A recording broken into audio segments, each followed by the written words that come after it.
ஒரு காலத்தில் பெண்கள் கிரிக்கெட்னா யாருமே அதை ரசிக்க மாட்டாங்க. அவங்களுக்கு ஒரு கூட்டமே இருக்காது. பெண்கள் விளையாடுறப்போ, பெண்கள் எப்படி அதிரடியா விளையாடுவாங்க, எப்படி 6, 4 எல்லாம் அடிப்பாங்க, எப்படி ஃபீல்டிங் பண்ணுவாங்க. இப்படிப்பட்ட பல விஷயங்கள் பெண்கள் கிரிக்கெட்டை பார்க்கிறதே கிடையாது. இப்படிப்பட்ட பெண்கள் கிரிக்கெட் தான் இப்போ அப்படி இல்ல. காலம் மாறி போச்சு. இப்போ அதை ஆண்கள் கிரிக்கெட்டை போல பெண்கள் கிரிக்கெட்டுக்கும் அந்த அளவுக்கு கிரவுட்ல ரசிகர்கள் எல்லாம் அந்த அளவுக்கு பெண்கள் கிரிக்கெட்டை விரும்பி பார்க்குறாங்க.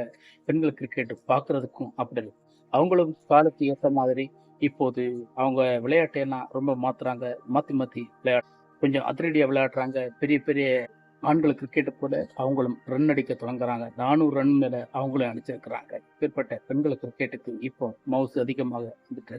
ஆனா இப்போ நேற்றைக்கு நடந்து முடிஞ்ச செமிஃபைனல் மேட்ச்ல ஆஸ்திரேலியாவே இந்தியா வீழ்த்துச்சுன்னா அதான் செம பயன். இந்த மாதிரி மேட்ச் எல்லாம் நமக்கு எப்போ பார்க்க கிடைக்கும்? அதை பார்க்கவே நம்மளால கொடுத்து வைக்க தேவையில்லைங்க. ஆனா ஒரு கைலிப்ஸை பார்த்துட்டு இப்படிப்பட்ட ஒரு சந்தோஷத்தை அடையும் போது லைவ்ல பார்க்கும்போது எவ்வளவு சூப்பரா இருந்தது. நிச்சயமா நேற்றைக்கு அந்த மேட்சை ஜெயிக்க வேண்டியதுக்கு முக்கியமாக ஜெமி அவங்க தான் காரணம். அந்த மேட்சை ஜெயிக்க வேண்டியதுக்கு என்ன அவங்களுடைய விளையாட்டு சதம் எல்லாமே வின் பண்ணிருச்சு. கேப்டனும் ரொம்ப ஒத்துழைச்சிருப்பாங்க.